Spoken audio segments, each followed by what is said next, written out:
বান্ধৱীসকল, মই মধুস্মিতাই পুনৰবাৰ আপোনালোক সকলোকে মোৰ চেনেলৰ অন্য এটি ভিডিঅ'লৈ স্বাগতম জনাইছোঁ। আশা কৰিছোঁ আপোনালোক সকলো ভালে আছে আৰু লগতে আপোনালোক সকলোকে ৰঙালী বিহুৰ আন্তৰিক শুভেচ্ছা আৰু মৰম যাচিলোঁ। আশা কৰিছোঁ আপোনালোকৰ দিনবোৰ যাতে ভালে কুশলে পাৰ হৈ যায় আৰু লগতে মোৰ দিনবোৰ যাতে ভালে কুশলে পাৰ হৈ যায় তাৰ বাবে আপোনালোক সকলোৱে আশীৰ্বাদ কৰিব আৰু আজি ভিডিঅ'টো চাই থাকিব। আজি যিহেতু গৰু বিহু, গৰুক গা পা ধুৱাব লাগিব অলপ পাছত। মায়ে মাহ হালধি চালধি ৰেডি কৰি থৈ দিছে পিচি মেলি, আৰু মই পিছে ৰাতিপুৱাই গা পা ধুই মোৰ গা ধুই মেলি আজৰি হৈ আছোঁ। আজি সদায় যিহেতু ৰাতিপুৱা সোনকালেই গা ধুই দিওঁ, সেইবাবে আজিও ধুই দিলোঁ। মাহ হালধিৰে ধুম বাৰু, আৰু মই পাছবেলাহে ধুম চাগে। গৰু বিহুৰ দিনাখনি যদি মাহ হালধিৰে গা পা ধোৱা হয় ছাল ভালে থাকে। অকল গৰু বিহুৰ দিনা বুলিয়েই নহয় দেই, মানুহে ধুয়ে থাকিব লাগে। আৰু মাহ হালধি আমাৰ ছালৰ কাৰণে বহুত বেছি ভাল, সেইবাবে ধুব লাগে। তো চাই থাকিব ভিডিঅ'টো। আৰু আজি বতৰটো বহুত ধুনীয়া কৰিছে, চাওকচোন ইমান ধুনীয়া কৰিছে বতৰটো। বিহু বতৰ এনেকুৱা হ'লেহে ভাল লাগে অলপ। এয়া মায়ে মাহ হালধি পিচি ৰেডি কৰি থৈ দিছে গৰুক গা ধুৱাবৰ বাবে। এতিয়া গৰুক গা ধুওৱা হ'ব। আৰু আমাৰ ঘৰত বহুত বেছি গৰু নাই, গৰুজনী আছে আৰু তাই পোৱালি এটা আছে, আৰু তাই ধুনীয়াকৈ পাতি দিছে মাহ হালধি সানিবৰ বাবে।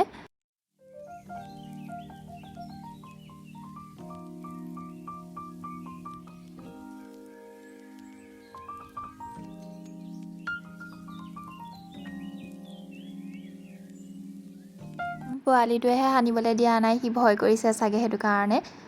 আৰু তাৰো এইবাৰ প্ৰথম বিহু দেই। এইখিনি গৰু চাটৰ সামগ্ৰীখিনি দেউতাই এইখিনি সকলো কাটি কুটি ৰেডি কৰি থৈ দিছে। লাও, বেঙেনা, থেকেৰা, কেৰেলা, হালধি এনেকৈ থৈ দিয়া হৈছে। দেউতাই গৰুক গা ধুৱাই দিলে, আৰু সৰু পোৱালিটোৱে যে বহুত বেছি ভয় কৰিছে, দেখিছেই নহয় সি কেনেকুৱা কৰি আছে। এতিয়া মই চাহ আৰু জলপান লৈ লৈছোঁ খাবৰ বাবে। এয়া ভাইটিও খাই আছে জলপান। আৰু বিহু বুলি মই আমাৰ দৰি মূৰটো অলপ বেলেগ ধৰণে সজাইছোঁ, মানে আগতকৈ অকণমান বেলেগ কৰি দিছোঁ। আৰু মই ভিডিঅ'টো দেখাই দিম বাৰু, আপোনালোকে চাব আৰু জনাব কেনেকুৱা লাগিছে। সকলোৱে সজাইছে বিহু বুলি নিজৰ ঘৰখনক, আৰু নিজৰ ঘৰখন যিমানেই যেনেকুৱা নহওক মানে নিজৰ মতে সজালে মানেহে ভাল লাগে। আৰু আনৰ ঘৰখনতকৈ আৰু নিজৰ ঘৰখন অলপ বেছিয়ে ভাল লাগে, নহয় জানো? লাগিলে নিজৰ ঘৰত থাকক বা নাথাকক বস্তু একো বৰ বিশেষকৈ একো কৰা নাই। আগৰ বস্তুখিনিকে অলপ ভালকৈ মানে ৰাখিবলৈ চেষ্টা কৰিছোঁ, আৰু নতুনকৈ একো বস্তু অনাও নাই বাৰু। আকৌ বিহু বুলি এনেই ইমানখিনি খৰচ, আকৌ এক্সট্ৰা খৰচবোৰতো বঢ়াই ল'বও নোৱাৰোঁ ন। এইটোৱে আমাৰ ড্ৰয়িং ৰুমটো, এইফালে চোফাখন আছে এনেকৈ।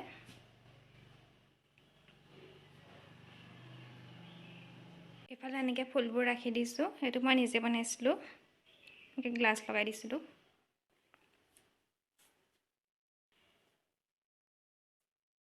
এইফালেও ফুলবোৰ এনেকৈ ৰাখি দিছোঁ। সেয়া আমাৰ চিজু।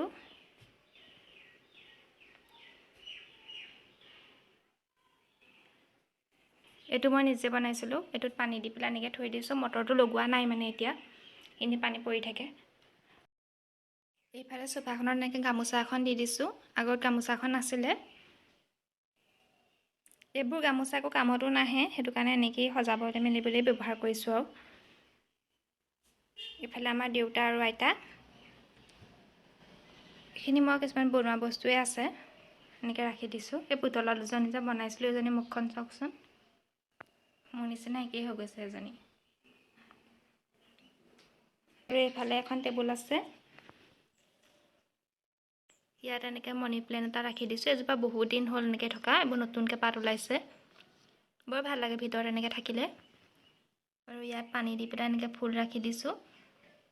ঘৰতে যিহেতু ফুল আছে সেইটো কাৰণে এনেকৈ ৰাখি দিছোঁ। আৰু এই টেবুলখনত মই অকল সজোৱা বস্তুখিনিকে ৰাখি দিছোঁ। ইয়াত মই এনেকৈ গামোচা এখন পাৰি দিছোঁ।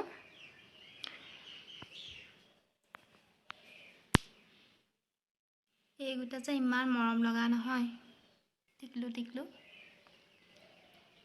আৰু ইয়াত মই এতিয়া তগৰ ফুল বা কপৌ ফুল তেনেকৈ ৰাখিব পৰা হ'লে ভাল হ'লহেঁতেন। আমাৰ ঘৰত তগৰ ফুল এজোপা আছিলে, তগৰ ফুলজোপা আগতীয়াকৈ ফুলি মৰহিয়ে গ'ল। আজি চাবলৈ গৈছোঁ তগৰ ফুলবোৰ মৰহিহে আছে, সেইটো কাৰণে এনেকৈ গোলাপ ফুল, নাৰ্জী ফুল তেনেকৈ ৰাখি দিছোঁ। আৰু কপৌ ফুল নাই যিহেতু, সেইটো কাৰণে এনেকুৱা প্লাষ্টিক ফুল এপাহকে ইয়াতে থৈ দিছোঁ ঘড়ীটোৰ ভিতৰত।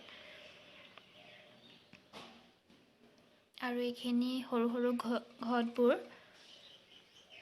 বা বিয়াতে অনা তাৰপিছত এইবোৰ এনেই থকাতকৈ মই কালাৰ কৰি এনেকৈ সজাই থৈ দিছোঁ, দেখিবলৈও ধুনীয়া লাগে এনেকৈ থৈ দিলে। আৰু এইটো লাইট এটা, বিহুত বাৰু এইবোৰ দৰকাৰ নাই, তেওঁ সজাই থৈ দিছোঁ। এই গামোচাখন মায়ে নিজে বোৱা, সেইটো কাৰণে ইয়াত ৰাখি দিছোঁ। এনেকুৱা বস্তুবোৰ ৰাখি থ'লে দেখিবলৈও ধুনীয়া লাগে। বিহু বুলি ৰুমটো এনেকৈয়ে সজাবলৈ চেষ্টা কৰিলোঁ। এতিয়া ভাইটিহঁতে আন্দলিটো পাৰিবলৈ যায়, ভাইটি আৰু মায়ে। সেইটো কাৰণে ময়ো মাহঁতৰ লগত যাওঁ চাবলৈ পায় নে নাপায়। আৰু বিহু দিনাখন যিহেতু আন্দলিটো খোৱাটো এটা নিয়ম বুলিয়ে ক'ব পাৰি, আমি আগৰ পৰা খাই আহিছোঁ।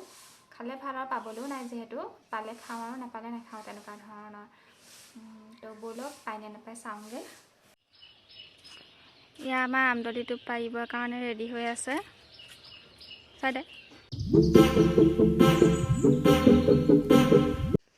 আমদলিটো বিচাৰিছিলে, গোটেইখিনি পৰিয়ে গ'ল। এতিয়া পলিথিন লৈ গৈছে। এতিয়া এনেকৈ পলিথিন পাৰি ল'বলগীয়া অৱস্থা হৈ গৈছেগৈ।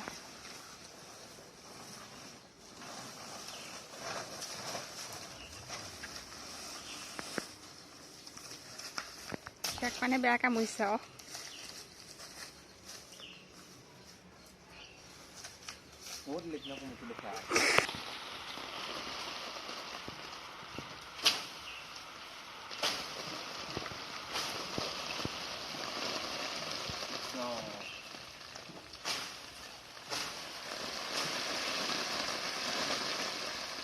বৰষুণ দিয়াদিহে দিছে আৰু।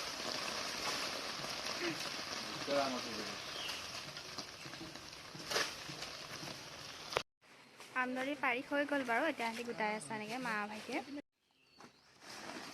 এইবোৰ পাৰি আনি ইয়াৰ অৱস্থা এয়া হৈ গৈছেগৈ। এতিয়া আমাৰ আমদলিখিনি বাচি মেলি লওঁ, যিহেতু ইয়াত পৰুৱাখিনিও থাকে, পৰুৱাখিনিয়ে নাখায়, সেইবাবে বাচি লওঁ। এইখিনি উলিয়াই মেলি ৰেডি কৰি থৈ দিছোঁ আৰু। বাচি লওঁগৈ এতিয়া মায়ে মই। এইবাৰ বিহু বুলি আমি কি কি পিঠা পনা বনালোঁ তাকো অলপমান দেখাই দিম আপোনালোকক। পিঠাখিনি মা আৰু মই লগ হৈয়ে বনালোঁ দুয়োজনীয়ে। তো ব'লক দেখাই দিওঁগৈ কি কি বনাইছিলোঁ। এইবাৰ বিহু বুলি এইখিনিয়ে বনোৱা হ'ল। এয়া ঘিলা পিঠা, এয়া তিল পিঠা, চুজি লাডু, কেক এটা বনালোঁ আৰু নিমকি।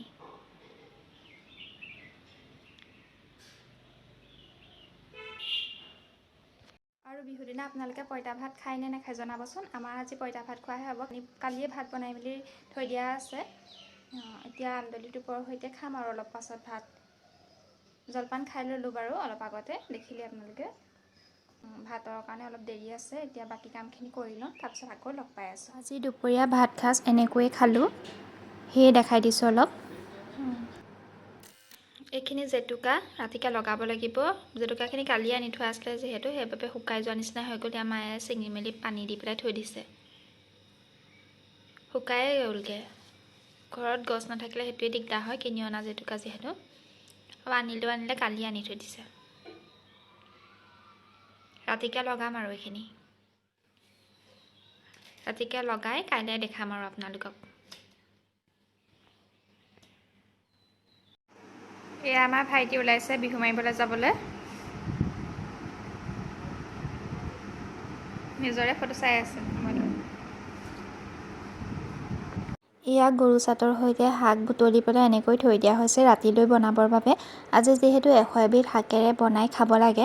100 বিধ আছেনে নাজানো, কিন্তু যিমানখিনি আছে সেইখিনিকে বনাই মেলি খাব লাগিব ৰাতিলৈ।